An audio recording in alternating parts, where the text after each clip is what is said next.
আমি এই বছৰো এটি নতুন নাম লৈছিলো মহাভাৰতৰে হয় বৃষকেন বধ আচলতে ভাবিছিলো নামটো আমি দুৰ্গা পূজাৰ পৰাই গাবলৈ আৰম্ভণি কৰিম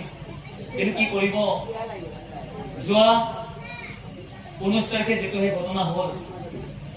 ৰিহাৰ্চেলৰ সেই ভাজে চেষ্টা মাৰি থৈ দিলো নামক ইমান নাম বাতিল কৰি দিলো মানে মঞ্চত একদম ডাউন যে নহওক বাৰু এই নতুন নামটো এখন দিহা আপোনালোকৰ আগত অকণমান গুণগুণাম বাৰু ভাবিছো যদি পাৰে দিহাখন সেই হোৱাৰ পিছত আপোনালোক মোক জনাবচোন এই সুৰটো ক'ৰ পৰা আহিছে কাইলৈ জনাব হ'ব